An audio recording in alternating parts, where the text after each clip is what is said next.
తొక్కొచ్చినట్టుందబ్బా. అసలు ఒక్క week nominations లోకి రాకుండా 5th వీక్ లో హౌస్ లో అడుగు పెట్టింది. 11th వీక్ వరకు ఒక్క వీక్ నామినేషన్స్ లోకి రాలేదు. నెక్స్ట్ వీక్ కూడా రాదు నామినేషన్స్ లోకి. అంటే ఇంకో 2 వారాలు హౌస్ లో ఉండబోతుంది. ఎందుకంటే మెగా చీఫ్ అయింది టేస్టీ తేజ కాదు, రోహిణి. రోహిణి ఈ వారం మెగా చీఫ్ అయ్యింది అంటే మళ్ళీ నెక్స్ట్ వీక్ నామినేషన్స్ లోకి రాదు. అంటే నెక్స్ట్ వీక్ కూడా హౌస్ లో ఉంటది, ఆ తర్వాత వీక్ కూడా ఉంటది. అంటే ఇంకో 2 వీక్స్ బెర్త్ కన్ఫర్మ్ చేసుకుంది. సో ఆల్మోస్ట్ ఫినాలేకి దగ్గర వరకు వెళ్ళిపోయింది. ఇలా ఏ లెక్కతో వచ్చిందో గానీ ఈ అమ్మాయి, అప్పుడేమో సీజన్ 3లో ఈ అమ్మాయి హౌస్ లోకి వచ్చినప్పుడు అనుకోకుండా ఒక బ్యాడ్ లక్ తో బయటకు వెళ్ళిపోయింది.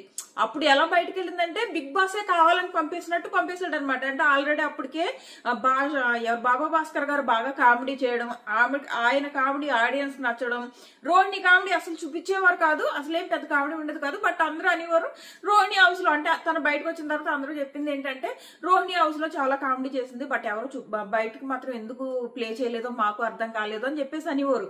ఆ రోజు రోహిణిని ఎలా అవుట్ చేశారంటే క్లియర్ గా కావాలని ఎలిమినేట్ చేశారనమాట. అప్పుడు బిగ్ బాస్ 3లో ఏమైందంటే తినను శివజ్యోతి వీళ్ళిద్దరూ ఏదో నామినేషన్స్, కన్ఫెషన్ రూమ్ నామినేషన్స్ జరుగుతుంటే చెవులో గుసగుసలు ఆడుకుంటారు. నామినేషన్స్ గురించి మాట్లాడుకోకూడదు అన్నది అంత స్ట్రిక్ట్ ఉండేది అప్పట్లో. ఈ సీజన్ అంటే అది తీసి పడేసేది కానీ. సో జస్ట్ గుసగుసలు ఆడుకున్నందుకు మీ ఇద్దరులో ఒకరు నామినేట్ అవ్వాలి అంటే రోహిణి నామినేట్ అవుతుంది, అదే వీక్ బయటకు వచ్చేస్తుంది. ఆ రకంగా రోహిణి బయటకు వచ్చేస్తుంది అనమాట. ఆవిడ బిగ్ బాస్ కావాలని ప్లాన్ వేసేసి రోహిణి నుంచి కంటెంట్ రావట్లేదని బయటికి తరిమేశాడు. ఆల్రెడీ బాబా భాస్కర్ గారి నుంచి మంచి కంటెంట్ వస్తుంది, కామెడీ కంటెంట్ అని తరిమేశాడు అని అనుకున్నారు. అలాంటి అమ్మాయి ఇప్పుడు మళ్ళీ హౌస్ లోకి వచ్చింది, 100% కామెడీ ఇస్తుంది. ఈ రోజు ఏదో ప్రోమో ఫుల్ నెగిటివ్ అయ్యేలా కనపడుతుంది కానీ ఆ ప్రోమో చూస్తుంటే విష్ణుప్రియ వర్సెస్ రోహిణి. మీకేమనిపిస్తుంది? విష్ణుప్రియ వర్సెస్ రోహిణి వీళ్ళు ఏకంగా క్యారెక్టర్ లోకి వెళ్ళిపోయారు. రోహిణి ఏకంగా నువ్వు నిఖిల్ ట్రై చేసావు, ఎందుకని మాటలు?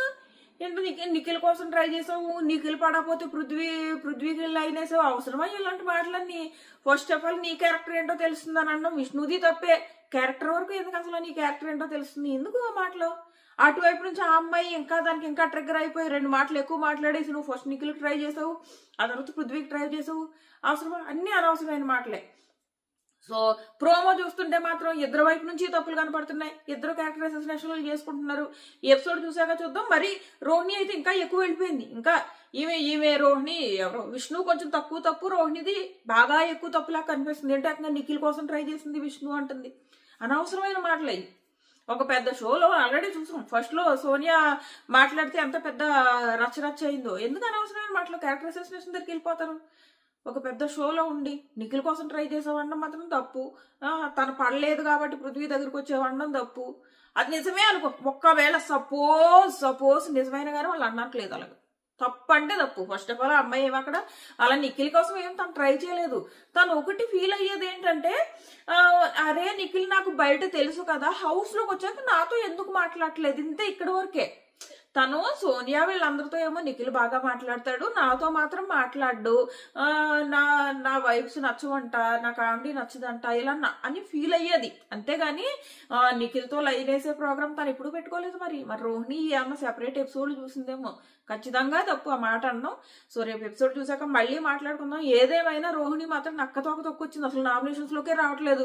ఈ పృథ్వీ నేను గ్రూపిజం చేయలేదు అంటున్నాడా? వచ్చినప్పటి నుంచి రోహిణి నామినేషన్ లో చేయాలి, నేను చిల్లయ్యి కూర్చోవచ్చు ఆ వారం రోహిణి నామినేషన్ లో ఉంటే అని ప్లాన్లు వేసుకుంటూనే వచ్చారు ఎవ్రీ వారం తన నామినేషన్ నుంచి సేవ్ అవుతూనే వచ్చింది. చివరికి ఈ వారమో సేవ్ అయింది. ఇప్పుడు నెక్స్ట్ వారం మెగా చీఫ్ అవడం వల్ల నెక్స్ట్ వారము సేవ్ అవుతుంది.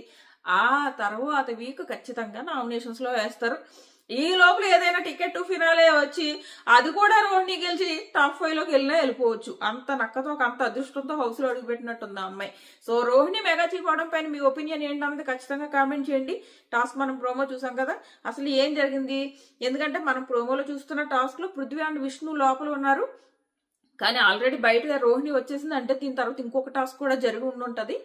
అదే ఎక్కువ పాయింట్స్ వచ్చిన వాళ్ళకి తక్కువ పాయింట్స్ వచ్చిన వాళ్ళని అవుట్ చేసి ఎక్కువ పాయింట్స్ వచ్చిన వాళ్ళకి ఏమైనా ఇంకో టాస్క్ పెట్టి ఉంటారు.